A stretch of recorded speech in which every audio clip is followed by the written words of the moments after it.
dari Universitas Borneo Tarakan, Fakultas Ekonomi, Jurusan Manajemen. Perkenalkan, nama saya Nur Rasmi dengan NPM 2340401118. Rekan saya. Perkenalkan, saya Sofitriani, NPM 2340401067, dan narasumber kami yaitu Bang Andi. Di sini kami akan mengerjakan tugas agama Islam dengan melakukan podcast dengan judul Fikih Mawaris. Baik, kami persilakan kepada narasumber kami, Kak Andi, untuk menjelaskan sedikit tentang ahli waris. Ya, baik, terima kasih. Assalamualaikum warahmatullahi wabarakatuh. Kalau kita berbicara tentang ahli waris atau mungkin fikih mawaris, itu pasti berkaitan sama yang namanya harta kepemilikan seperti itu. Nah, waris ini itu baru bisa disebut sebagai waris jika si pemilik hartanya atau mewarisnya itu telah meninggal. Tapi kalau dia belum meninggal, itu belum dinamakan sebagai ahli waris atau harta waris seperti itu. Simpelnya itu ya seperti itu sih, harta yang dimiliki oleh seseorang namun telah meninggal, dan kemudian harta itu untuk supaya berlanjut ke generasi-generasi selanjutnya dan juga menciptakan suatu keadilan, dibentuklah yang namanya sistem ahli waris atau harta waris itu sendiri. Baik, apa sih Kak yang membedakan antara waris perempuan dan laki-laki? Kalau berbicara tentang perbedaan antara waris perempuan sama laki-laki, itu kalau di dalam hukum Islam ya, di dalam hukum Islam itu terletak dari perbedaan pembagiannya. Ada yang namanya, itu sudah tertera di Al-Quran dan Al-Hadis, di Quran Surah Al-Nisa ayat 4, ayat 8, ayat 7, ayat 16. Dan di mana di rata-rata di hampir semua dalil itu mengatakan bahwa hukum ahli waris perempuan atau laki-laki itu jauh lebih banyak mengambil bagian daripada ahli waris perempuan. Contoh, sebagai seorang mawaris ini meninggal, dia punya 2 anak, perempuan dan laki-laki. Nah, pembagian sistem ahli warisnya itu ketika anak laki-laki, maka dia akan mendapatkan 2 bagian, dan yang perempuan mendapatkan 1 bagian. Nah, seperti itu, dan dari situ sudah terjadi perbedaan antara ahli waris perempuan dengan ahli waris laki-laki. Lalu kalau kita berbicara di hukum adat istiadat, dan itu punya perbedaan masing-masing ya, dari masing-masing suku itu juga berbeda, dan saya juga tidak terlalu paham mengenai hukum adat istiadat. Kalau kita berbicara di hukum Indonesia, itu tertuang di Kitab Undang-Undang Hukum Perdata, KUH Perdata. Di sana menjelaskan sedikit ada perbedaan nih dengan hukum Islam, yaitu di KUH Perdata itu pembagian ahli waris itu sama rata, tidak berdasarkan jenis kelamin. Jadi kalau misalnya orang tua meninggal, itu tidak bisa membedakan antara maupun dia anak perempuan pertama atau laki-laki, tetap harus laki-laki yang diutamakan. Betul. Syarat pembagian ahli waris itu kan ada 3 ya. Pertama itu mawaris, pemilik waris yang sudah wafat. Kedua itu ahli waris atau waris. Terus ada 3 itu mawani atau penghalang. Nah, apa sih yang menjadi penyebab penghalangnya dan kenapa sih bisa terjadi gitu penghalang? Oke, kalau berbicara tentang penghalang atau mawani, itu juga ada tuh masalahnya tuh, terhijab sama mas itu kapan? Nah, jadi yang menjadi penghalang itu yang pertama, dia tuh nggak beragama Islam. Bisa jadi dalam satu keluarga ada yang mualaf nih, atau yang murtad. Nah, itu bisa beda. Lalu yang kedua, dia membunuh. Itu juga menjadi penghalang. Dan yang ketiga, gak hanya membunuh, dia menuduh pun yang pemilik harta itu juga nggak boleh. Seperti itu. Jadi yang paling utama dia harus seagama, dan utama harus beragama Islam. Gitu. Nah, lalu kalau misalnya ada di penghalang kayak gini nih, apa sih yang harus kita lakukan ya? Kita harus cari ahli waris terdekat lainnya, tapi selain dia. Gitu. Jadi penghalang itulah yang memang harus kita hindari gitu. Biasanya nih, contohnya ada seorang anak membunuh bapaknya. Nah, kalau dari segi derajat dari segi pembagian harta waris, si anak ini kan dapat harta waris. Namun karena dia membunuh bapaknya, jadi dapat mawani, dapat penghalang, jadinya dia nggak bisa. Nah, dikasihkan ke siapa? Ke yang terdekatnya, istrinya, ayahnya. Ada sedikit pun bang datang. Iya, nggak dapat karena mawar itu penghalang. Mereka nggak dapat terus. Terus kak, sebelum kita membagi waris, apa sih tahapan yang kita lakukan sebelum kita membagi waris kita? Oke, kalau sebelum kita bagi waris tuh ya paling utama, kalau misalnya nih si pemilik harta warisnya ini sedang sakit ya, kita harus bayar dulu biaya pengobatan rumah sakitnya sampai lunas. Lalu yang selanjutnya kita bayar dulu pengurusan mayatnya, dari segi beli papan, beli lahan, ya kain kafan dan lain sebagainya. Lalu selanjutnya apa, hak benda itu sendiri. Misal nih dari pemilik harta waris belum pernah membayar zakat, belum pernah berzakat mal, kan zakat mal kan zakat harta. Nah itu harus kita keluarkan zakatnya terlebih dahulu. Lalu yang selanjutnya apa? Kalau misalnya si pemilik harta waris masih punya hutang, itu harus kita lunasi dulu hutang-hutangnya. Jangan sampai kita belum lunasi hutangnya, ternyata kita sudah mau sibuk bagi harta. Nah itu siapa yang akan lunasi hutang itu akan bingung. Lalu yang selanjutnya itu apa? Wasiat jika ada. Nah wasiat ini sudah diatur nih dalam hadis, itu maksimal hanya 1/3 bagian saja, seperti itu. Nah lalu setelah itu semua selesai, baru kita lanjutkan ke pembagian harta warisnya, seperti itu. Terus kan ada tuh kak 3 perbedaan, yaitu waris, hibah, sama wasiat. Apa sih kak perbedaan dari 3 ini? Kalau perbedaannya ya, sebenarnya perbedaannya banyak sih, signifikan banget. Tapi saya jelasin secara singkat aja lah ya. Jadi kalau dari waris udah jelas bahwa ini yang pemilik hartanya udah meninggal. Itu yang pertama, itu waris. Lalu yang kedua adalah hibah. Hibah itu dia pemilik hartanya nggak meninggal, dia masih hidup. Nah seperti itu. Lalu yang kedua wasiat. Wasiat ini diucapkan sebelum dia meninggal, dikeluarkan setelah dia meninggal. Nah itu wasiat, bedanya di situ. Lalu yang kedua waris itu dia membutuhkan ahli waris, dia butuh ahli waris. Lalu hibah itu dia bisa dari ahli waris dan bisa juga dari bukan ahli waris. Nah lalu wasiat itu bukan ahli waris. Tuh. Nah dari segi waktu pelaksanaan jelas kalau dari warisan sendiri atau waris itu setelah semua tadi yang biaya-biaya yang apa tadi yang saya sebut tadi yang harus dikerjakan sebelum pembagian harta waris itu sudah terlaksana, baru itu bisa dibagikan warisan.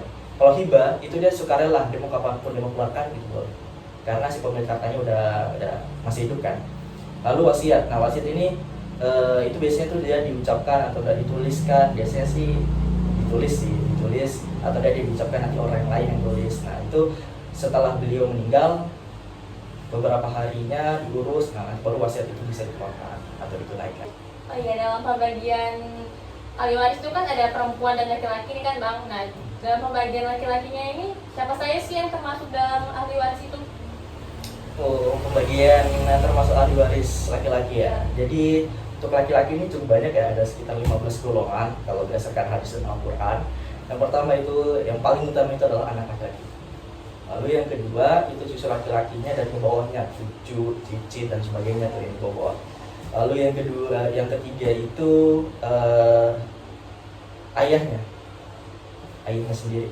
Lalu yang ketiga itu kakek dari ayahnya dan di atasnya kakek, datu dan sebagainya lah. Lalu yang selanjutnya itu adalah saudara laki-laki kandung. Tuh. Selanjutnya itu adalah saudara laki-laki seayah. Lalu yang selanjutnya itu saudara laki-laki seibu. Lalu selanjutnya itu adalah anak laki-laki dari saudara laki-laki sekandung. Di situ anak laki-laki dari saudara laki-laki seayah. Lalu selanjutnya paman yang sekandung, paman yang seayah dengan ayah. Lalu selanjutnya itu anak laki-laki dari paman yang sekandung tadi. Habis itu anak laki-laki yang anak laki-laki dari paman yang seayah dengan ayah. Dan yang terakhir, yang kedua ini yang tadi saya sebutkan tadi itu dia ada hubungan darah karena ada hubungan keluarga. Nah yang kedua terakhir ini yaitu suami dan laki-laki yang memerdekakan pewaris. Nah suami ini kan dia hubungan tali darah tapi diikat dengan hubungan perkawinan atau pernikahan. Lalu laki-laki yang memerdekakan waris ini ibaratnya laki-laki yang memerdekakan budak. Nah sistem budak itu kan sudah tidak diterapkan lagi. Terus kalau pembagian untuk perempuan? Untuk perempuan itu ada 10 golongan Itu yang pertama ada anak perempuan tuh, yang paling utama anak perempuan. Lalu ada cucu perempuan dari saudaranya laki-laki. Habis itu lalu yang ketiga tuh adalah ibunya. Lalu yang keempat itu adalah nenek dari ibu. Yang kelima itu ada nenek dari ayah. Dan yang selanjutnya itu adalah saudara perempuan sekandung. Lalu yang selanjutnya itu adalah saudara perempuan seayah, dengan ayah gitu ya maksudnya. Lalu yang selanjutnya itu adalah saudara perempuan seibu atau dari ibu gitu. Lalu yang dua yang tadi saya sebutkan itu tadi sama aja bahwa itu ada hubungan darah karena ada kekeluargaan. Nah yang dua terakhir ini yaitu istri dan perempuan atau wanita yang memerdekakan waris. Nah itu tidak ada hubungan darah. Jadi untuk wanitanya ya sama lah yang saya sebutkan sama yang laki-laki tadi, itu sudah tidak dipergunakan lagi karena itu sistemnya perbudakan. Nah kalau tadi ahli waris laki-laki itu kan ada 15 tuh. Kalau dari 15 golongan ini ada semua, itu yang wajib diberikan itu hanya ada 5. Sorry, ada 3. Ada 3. Anak laki-laki, ayah, dan satunya lagi itu suami. Nah, ini yang 3 yang wajib. Lalu kalau yang perempuan itu ada 5 orang yang wajib. Kalau misalnya 10 orang ini ada 5 orang yang wajib. Pertama siapa? Anak perempuan, cucu perempuan, saudara kandung perempuan, ayah atau ibu, dan suami atau istri. Nah, lalu dari kita rangkum lagi nih kan dari perempuan sama laki-laki. Nah, kalau misalnya dari tadi kan si laki-laki 3, si perempuan 5, jadi total 9. Nah, kalau kita rangkum misalnya 9 orang ini ada semua. Nah, yang dipilih itu cuma ada sekitar berapa ya? Lupa saya. Yang pertama itu ada suami atau istri, ayah atau ibu, sama anak laki-laki atau anak perempuan. Itu yang 3 karena jalur terdekatnya itu. Saya mau tanya lagi, kalau misalnya nih orang tuanya meninggal dan mewariskan nih, dia cuma punya 2 anak, laki-laki dan perempuan. Tapi perempuan ini nggak mau mengalah sama kakaknya. Kan otomatis tuh memang kalau dalam pembagian warisan tuh laki-laki yang harus diutamakan. Kok salah satunya tidak mau mengalah, apa sih kayak solusi atau lewat jalur tengahnya? Ya, jalur tengahnya gitu. Ya, kalau misalnya dalam studi case seperti itu sih, ya kita kembali lagi ke dalam hukum. Karena hal yang menengahi mereka itu adalah hukum. Kalau dia hukum Islam, itu sudah jelas. Itu dia si saudara perempuan itu tetap dapat, tapi tidak sebanyak dengan saudara laki-lakinya. Saudara laki-lakinya akan mendapatkan 2 bagian, sedangkan saudara perempuannya akan mendapatkan 1 bagian. Nah, kalau misalnya si mereka nih salah satu belah pihak, tentu lah ya saudara perempuannya nggak terima gitu ya. Ya kita beralih hukum, itu kan hukum Islam. Kita alih dalam hukum yang ada di Indonesia, yaitu hukum demokrasi, hukum Pancasila lah kan. Nah, itu di dalam kitab undang-undang hukum perdata, KUH Perdata, itu dihitung lagi tuh, itu di situ berdasarkan hitung berapa nih derajat tali persaudaraan mereka, terus juga dan sebagainya lah, menggunakan pasal-pasal yang ada di dalam hukum perdata itu.